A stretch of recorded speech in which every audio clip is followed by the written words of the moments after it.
학습 목표. 이번 시간 학습을 마치면 결혼 중개업에 대해 이해할 수 있으며 결혼 중개 계약의 체결 방법에 대해 알 수 있습니다. 그리고 결혼 중개업자의 준수 사항과 결혼 중개업 이용자의 준수 사항을 파악할 수 있습니다. 결혼 중개업에 대한 이해.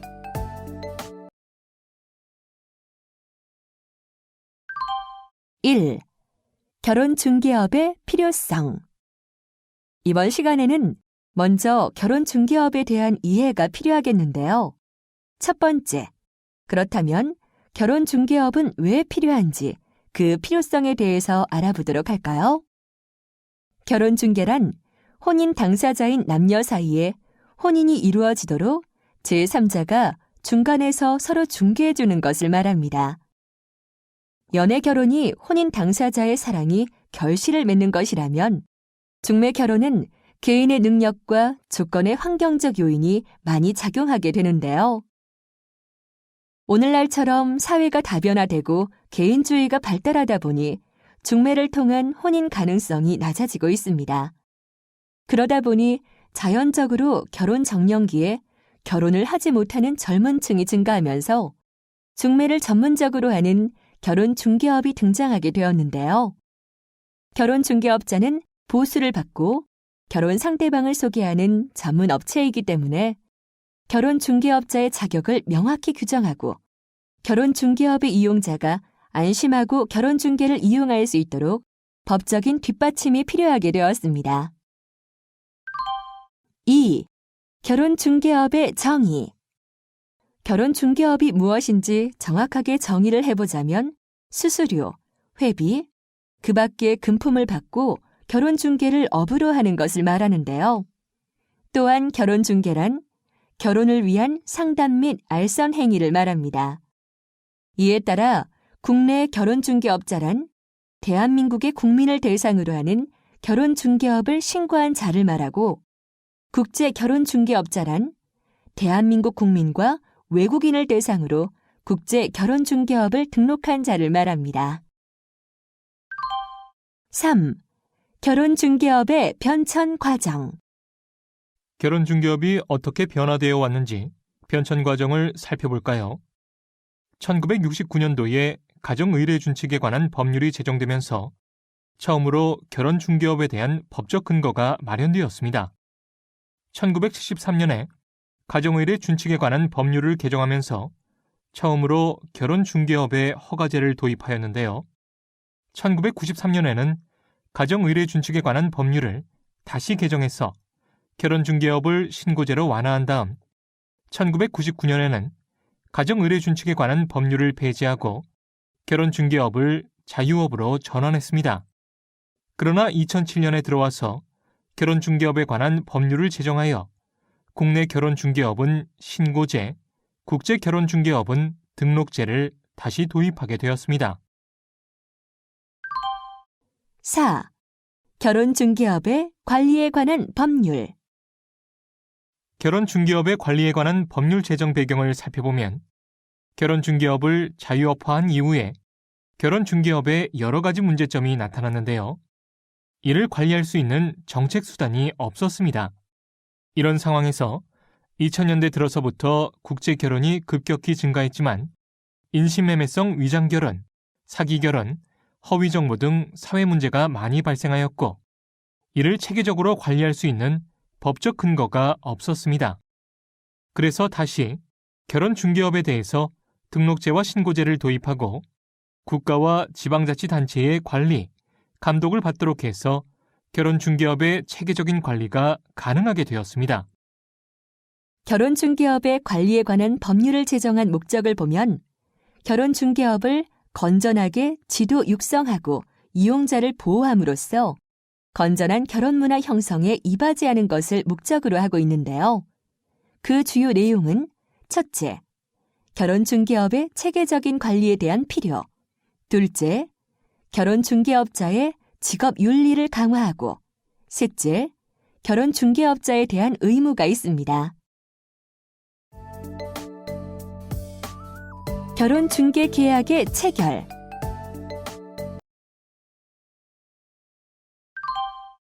1. 결혼중개계약의 법적 성격.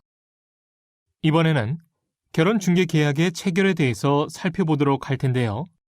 민법에서는 중개계약 또는 혼인중개계약에 관한 명문의 규정이 없기 때문에 결혼중개업의 관리에 관한 법률과 결혼중개업 표준약관 및 결혼중개업 표준계약서의 범위 내에서 개별 계약서에 따라야 합니다. 2. 결혼중개계약 당사자의 요건. 결혼중개계약의 당사자가 갖추어야 할 요건으로는 무엇이 있는지 살펴볼까요? 첫째, 법률상 행위 능력자이어야 합니다.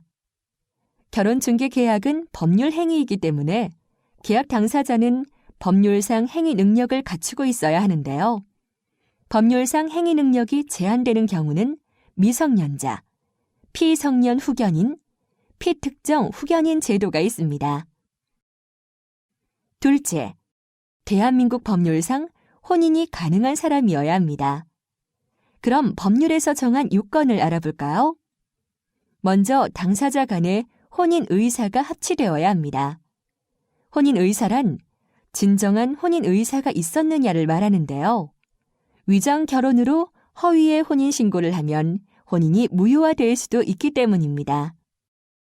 그리고 남녀 모두 만 18세에 도달하여야 합니다. 혼인 연령은 각 나라마다 다른데요. 대체로 남자는 17세에서 22세, 여자는 16세에서 22세 이상이어야 합니다. 또한 미성년자가 혼인할 때는 부모의 동의를 얻어야만 하는데요. 부모 중 한쪽의 동의권을 행사할 수 없는 경우에는 다른 한쪽의 동의만 받으면 됩니다. 무엇보다 일정한 범위의 근친혼이 아니어야 합니다. 국내 결혼의 경우에는 8촌 이내의 혈족이나 6촌 이내의 혈족의 배우자 또는 배우자의 6촌 이내의 혈족 또는 배우자의 4촌 이내의 혈족의 배우자 혹은 양부모계의 6촌 이내, 4촌 이내 인척간이 아니어야 합니다. 그리고 중혼이 아니어야 합니다. 중혼이란 배우자가 있는 사람이 다른 사람과 결혼하는 것을 말하는데요. 법적으로 정리가 안 된 상태에서 재혼하는 경우에는 중혼으로 혼인 무효 사유가 됩니다. 셋째, 국제 결혼의 경우에는 배우자 초청에 관한 제한 사유가 없어야 합니다. 국제 결혼을 하고 배우자를 초청하여도 배우자가 입국할 수 없으면 함께 결혼 생활을 할 수 없게 되는 수가 있는데요. 배우자 초청에 장애가 있는 경우에는 국제 결혼을 신중하게 결정해야만 합니다. 출입국 관리법 시행규칙이 정하고 있는 사증 발급 기준을 살펴보도록 하겠습니다. 첫째, 교제 경위와 혼인 의사가 있는지의 여부. 둘째, 당사국의 법령에 따라 혼인이 성립했는지의 여부. 셋째, 초청인이 최근 5년 이내에 다른 배우자를 초청한 사실이 있는지의 여부. 넷째, 초청인 국민기초생활보장법 제6조의 최저 생계비에 해당하는지의 여부. 다섯 번째, 건강 상태 및 범죄 경력 정보 등을 상호 제공했는지의 여부. 여섯 번째, 피초청인이 기초 수준 이상의 한국어가 가능한지의 여부. 일곱 번째, 부부가 함께 지속적으로 거주할 수 있는 주거 공간이 확보되어 있는지의 여부. 여덟 번째, 초청인이 대한민국 국민이거나 영주 자격을 취득하고 3년이 경과한 자이어야만 합니다. 3. 결혼중개업자의 요건. 결혼중개업자가 갖추어야 하는 요건에는 3가지가 있는데요. 첫째, 미등록 또는 미신고 중개업자가 아니어야 합니다. 둘째, 휴업이나 폐업 또는 영업정지나 폐쇄 조치 중이 아니어야 하고요. 셋째, 중개업자 본인 또는 본인의 대표자 명의로 계약을 해야 합니다. 4. 계약서의 구성과 내용. 계약서의 구성과 내용에 대해 살펴볼까요? 먼저 결혼중개계약의 형식과 내용에 대해 먼저 살펴보겠습니다. 계약서의 형식이나 내용은 결혼중개업법의 규정과 결혼중개업 표준약관 및 결혼중개업 표준계약서의 범위 내에서 자유롭게 작성하시면 되는데요. 결혼중개업법이나 결혼중개업 표준약관 및 결혼중개업 표준계약서에 명시되지 않은 사항은 특약사항으로 추가하면 됩니다. 다음으로 결혼중개계약서에 포함해야 할 사항입니다. 국내 결혼중개업자는 서면 계약 또는 전자문서를 작성할 수 있지만 국제 결혼중개업자의 경우에는 반드시 서면 계약을 체결해야 합니다. 서면 계약서에 포함되어야 할 기재사항은 결혼중개업법 제10조 2항에 명시되어 있습니다. 수수료, 회비 등에 관한 사항, 해약 또는 해지할 경우의 수수료, 회비 등의 반환에 관한 사항, 결혼중개업자의 배상 책임에 관한 사항, 중개업자가 제공하는 서비스의 내용에 관한 사항, 기타 결혼중개업자가 준수해야 할 사항을 포함하도록 법률로 명시되어 있습니다. 다음으로 회원가입계약서에 명시할 사항입니다. 국제결혼 상대 국가, 국제결혼 중개 총 비용 및 납입 시기, 회원이 요구하는 맞선 상대방의 조건에 대해서 명시해야 합니다. 마지막으로 국제결혼 행사 일정표에 다음의 사항들을 명시해야 하는데요. 맞선 상대방의 인원수와 이들의 결혼 관련 개인정보, 맞선 상대방이 받게 될 건강검진의 항목, 결혼식과 신혼여행에 관련된 사항, 체류 일정, 항공 일정, 현지 숙식에 관한 사항, 여행자 보험 가입 여부, 국제결혼 중개 총 비용의 세부 내역, 기타 회원과 사업자 간의 특약사항을 정하도록 국제결혼 표준약관에서 규정하고 있습니다. 5. 계약서 사본과 영수증의 청구. 계약서 사본과 영수증의 청구는 어떻게 하는지 살펴볼까요? 국내 결혼은 가입비를 약정하고 별도의 성혼료를 약정하지 않습니다. 성혼료를 임의로 지급할 수는 있어도 성혼료를 강제할 수는 없는데요. 국제 결혼은 총 비용을 계약금, 중도금, 잔금으로 나누어서 계약을 하게 됩니다. 그래서 계약금을 지급하고 계약이 체결되면 반드시 영수증과 계약서 사본을 교부받아서 만일에 있을 사후 분쟁에 대비해야만 합니다. 결혼중개업자의 준수사항.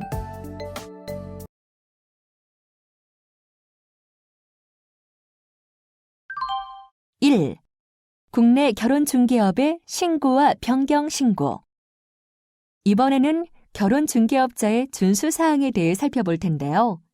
먼저 국내 결혼중개업의 신고에 관한 사항에 대해서 알아보겠습니다. 국내 결혼중개업자의 신고는 시, 군, 구청장에게 신고합니다. 2개 이상의 시군구에 결혼중개사무소를 두는 경우에는 중개사무소별로 따로 신청서를 제출해야 하는데요.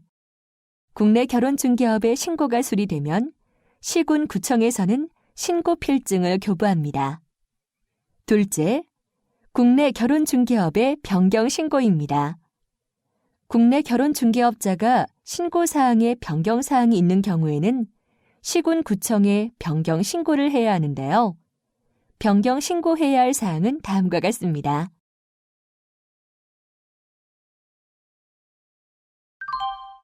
2. 국제결혼중개업의 등록과 변경 등록. 국제결혼중개업의 등록과 변경 등록은 어떻게 하는지 살펴볼까요? 먼저 국제결혼중개업의 등록에 관한 사항을 알아보죠. 국제결혼중개업의 등록은 시장, 군수, 구청장에게 등록합니다. 2 이상의 중개사무소를 두는 경우에는 중개사무소별로 등록 신청서를 따로 제출해야 하는데요. 등록 관청은 결혼중개업자의 결격 사유가 있는지, 보증보험에 가입을 했는지, 교육을 이수했는지 등을 확인한 후에 등록증을 교부해야 합니다. 국제결혼중개업의 등록 기준은 다음과 같습니다.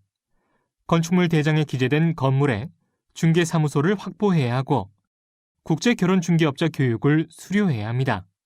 그리고 보증보험에 5천만 원 이상의 보증보험을 가입해야 하고 분사무소가 있을 경우 분사무소마다 2천만 원씩 추가 가입해야 합니다. 또한 자본금 요건을 충족해야만 하는데요. 중개사무소별로 1억 원 이상의 자본금을 상시 충족해야 합니다. 다음은 국제결혼중개업의 변경 등록에 관한 사항입니다. 국제결혼중개업자의 등록 사항 중에 변경 사항이 생긴 경우에는 변경 등록을 별도로 해야 하는데요.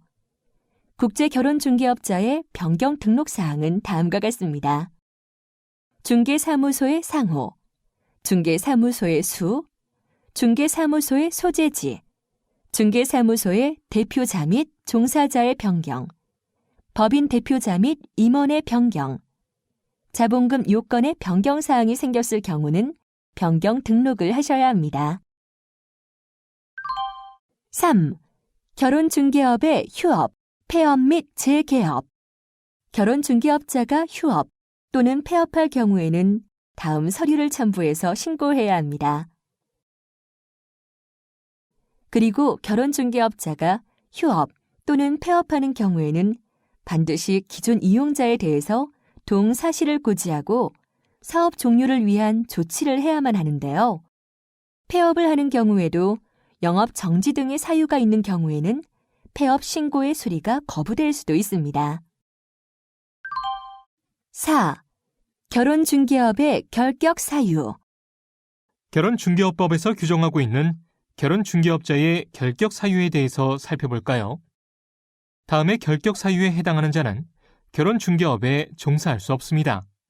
미성년자, 피성년 후견인, 피안정 후견인 또는 파산 선고를 받고 복권되지 아니한 자, 금고 이상의 실형을 받고 그 형의 집행이 종료되거나 집행이 면제된 날로부터 2년이 경과되지 아니한 자, 금고 이상의 형의 집행유예를 받고 그 유예기간 중에 있는 자, 결혼중개업의 관리에 관한 법률, 기타 여러 가지 법률에서 정하고 있는 위반 사항을 받고 벌금 이상의 형을 선고를 받거나 집행이 종료되지 아니하고 또는 집행을 받지 아니하기로 확정한 후 3년이 경과되지 아니한 자, 외국의 현지 형사법령, 행정법령을 위반해서 형을 받거나 행정처분이 확정되어 집행이 종료된 후 3년이 경과되지 아니한 자, 결혼중개업법 제18조에 따라 등록이 취소되거나 폐쇄된 후 3년이 경과되지 아니한 자, 법인의 임원 중에서 1호부터 5호까지의 어느 하나에 해당하는 자가 있는 법인.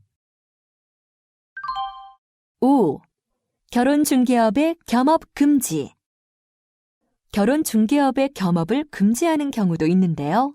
다음과 같습니다.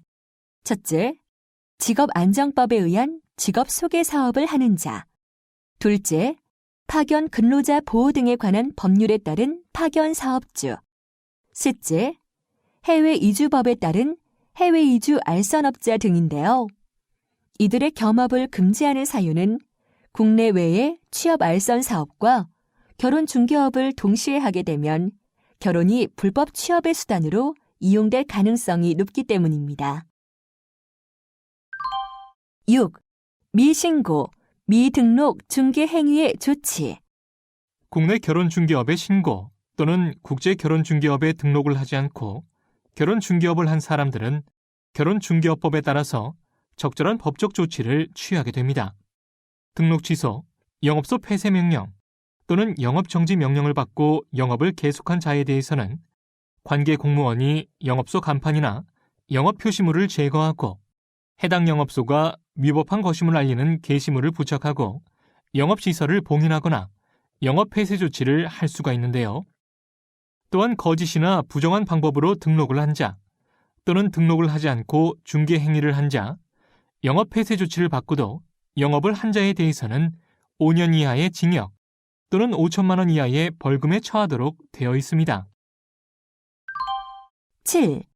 결혼중개업자의 권리. 이번에는 결혼중개업자의 권리에 대해 살펴볼까요? 첫째, 보수 청구권이 있습니다. 국내 결혼중개업자는 회원에 대하여 가입 계약 체결 후 가입비 납부를 청구할 수 있는데요. 국제결혼중개업자는 회원 가입 계약서에 적시된 총 비용 중 기간에 따라서 계약금과 중도금, 잔금으로 나누어서 청구할 수 있습니다. 둘째, 개인정보 수집 및 심사권과 회원 가입의 승낙권이 있는데요. 결혼중개업자는 회원이 되고자 하는 자에 대해서 결혼 관련 개인정보의 사실 여부를 확인할 권한이 있고 적격자로 인정되는 경우에만 회원 가입을 승낙할 수 있습니다. 셋째, 비용의 선급이나 지출한 비용의 상환 청구권이 있어 결혼중개업자는 결혼중개 비용을 미리 납부하도록 청구할 수 있고 이미 지출된 비용의 상환을 청구할 수도 있습니다. 8. 결혼중개업자의 준수사항. 권리가 있으면 의무도 있겠죠? 결혼중개업자의 준수사항으로는 16가지가 있습니다. 1. 신고 필증 등의 개시 의무. 2. 명의 또는 상호 대여의 금지 의무. 3. 결혼중개계약서의 서면 작성 및 설명 의무. 4. 결혼 관련 개인정보 제공 의무. 5. 개인 신상정보의 제공 의무. 6. 통역, 번역 서비스의 제공 의무. 7. 기록 보존 및 등본 교부 의무. 8. 부정한 방법의 모집과 알선 금지 의무. 9. 외국 현지 법령의 준수 의무. 10. 허위, 과장된 표시, 광고의 금지 및 이용자에게 거짓된 정보 제공을 금지하는 의무. 11. 18세 미만자의 중개 행위, 집단 맞선, 기숙 행위 등을 금지할 의무. 12. 개인정보의 보호 의무. 13. 장부 등의 비치 의무. 14. 외국 현지 업체와 업무 제휴 시의 의무 사항. 15. 손해배상 책임에 관한 사항. 16. 감독 관청의 보고 및 검사에 협조할 의무가 있습니다. 결혼중개업 이용자의 준수 사항.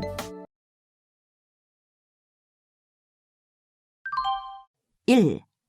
결혼 관련 개인 신상 정보의 교환과 배우자 선택. 이번에는 결혼중개업을 이용하는 이용자들의 준수 사항에 대해서 살펴보도록 하겠습니다. 결혼중개업 이용자는 첫째, 개인정보를 제공해야 하는 의무가 있으며 둘째, 국제결혼 개인신상정보 또한 제공해야 하는 의무가 있습니다. 국제결혼중개업자에게 제출해야 하는 개인신상정보에 관한 사항은 결혼중개업법 제10조의 2에 규정되어 있는데 그 내용은 다음에 5가지가 되겠습니다. 혼인 경력에 관한 사항, 건강 상태에 관한 사항, 직업에 관한 사항, 범죄 경력에 관한 사항, 그 밖에 상대국 법령에서 정하고 있는 사항입니다. 2. 현지 맞선과 통역의 제공. 자, 그럼 현지 맞선 시 주의사항에는 무엇이 있는지 살펴보도록 하겠습니다. 먼저 해외에서 맞선을 볼 때에는 동시에 여러 사람을 만나는 것을 법에서 금지하고 있는데요. 현지 통역 및 교제를 실시하는 단계에서는 어떤 사항들을 주의해야 할까요? 해외에서 맞선을 볼 때에는 반드시 통역을 해주게 되어 있으므로 충분한 시간을 가지고 상대방에 대해서 꼼꼼히 질문하고 의심이 가는 부분은 재차 확인해서 충분한 통역을 요구해야 합니다. 그리고 맞선 결과 이용자와 상대방이 모두 혼인을 위한 교제에 합의한 경우에는 각각의 신상 정보를 교환하고 상대방의 성명과 주소, 전화번호 등 개인정보를 제공받아야 합니다. 3. 혼인신고. 다음은 혼인신고의 절차에 대해서 살펴볼까요? 법률 혼주의를 취하고 있는 우리나라에서는 혼인신고를 해야만 부부로서 법적인 보호를 받을 수 있는데요. 혼인신고는 결혼 당사자가 혼인신고서 등의 서류를 갖추어서 가족관계 등록의 기준지, 주소지 또는 현재지에 시청, 구청, 읍사무소 또는 면사무소에 신고할 수 있습니다. 그 다음 국제혼인신고를 알아보겠습니다. 국제혼인신고에 대해서는 한국인과 외국인 사이의 국제혼인 사무처리 지침과 한국인과 베트남인 사이의 혼인에 관한 사무처리 지침으로 2가지로 규정하고 있습니다. 국제혼인신고를 하는 경우에 신고서가 따로 있는 것은 아니고 국내에서 사용하는 혼인신고 서식을 그대로 사용하시면 됩니다. 혼인신고를 마치면 가족관계 등록부에 기재하게 됩니다. 외국인의 경우에는 한국 사람과 혼인신고를 해도 아직까지는 외국인이기 때문에 별도의 가족관계 등록부가 없는데요. 한국인의 가족관계 등록부에 외국인과의 결혼 사실, 상대방의 국적과 성명 등이 기재됩니다. 한국인이 남자인 경우에 외국인 저는 남편의 가족관계 등록부에 일반 등록사항란에 혼인 사유만을 기록했다가 나중에 기와 통보가 있을 때에 처의 가족관계 등록부를 작성하게 됩니다. 4. 배우자의 초청 및 사증 심사. 다음으로 배우자의 초청 및 사증 발급 심사에 대해 알아보겠습니다. 첫째, 국제결혼 사증의 발급 신청입니다. 사증 발급 신청은 원칙적으로 제외 공간에 신청하게 되는데요. 해당국 주재 한국 대사관에 결혼 사증을 신청하게 됩니다. 둘째, 결혼 이민 사증의 심사 기준입니다. 혼인의 진정성과 정상적인 혼인 생활의 가능성 여부를 판단하기 위해서 결혼 사증 발급의 객관적인 심사 기준을 마련하고 있습니다. 셋째, 국제결혼 안내 프로그램을 이수해야 합니다. 그리고 넷째, 외국인 배우자에게 초청장을 송부하는데요. 국내에서 결혼 생활을 하기 위해서는 외국인 배우자를 초청해야 하는데 반드시 한국인 배우자의 초청장이 있어야 합니다. 다섯째, 결혼 이민 사증 발급 신청 및 영사 인터뷰를 실시합니다. 한국 대사관에서는 결혼 이민 사증 발급 신청서의 적격 여부를 심사하고 외국인 배우자를 불러서 인터뷰를 실시한 후에 결혼 이민 사증의 발급 여부를 결정하게 됩니다. 여섯째, 외국인 배우자에 대한 신원 보증이 필요한데요. 외국인 배우자를 초청하기 위해서는 한국인 배우자가 신원 보증서를 제출해야 합니다. 5. 배우자의 입국 및 체류. 배우자의 입국 및 체류에는 10가지가 있는데요.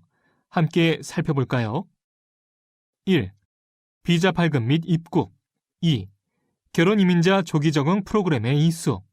3. 외국인 등록. 4. 체류기간 연장과 체류지 변경 신고. 5. 중도 입국 자녀의 초청. 6. 가족이나 친지의 초청과 재입국 허가. 7. 결혼 이민자의 영주 자격의 취득. 8. 사회통합 프로그램의 이수. 9. 결혼 이민자의 국적 취득. 10. 국적 취득 후의 절차 등이 있습니다.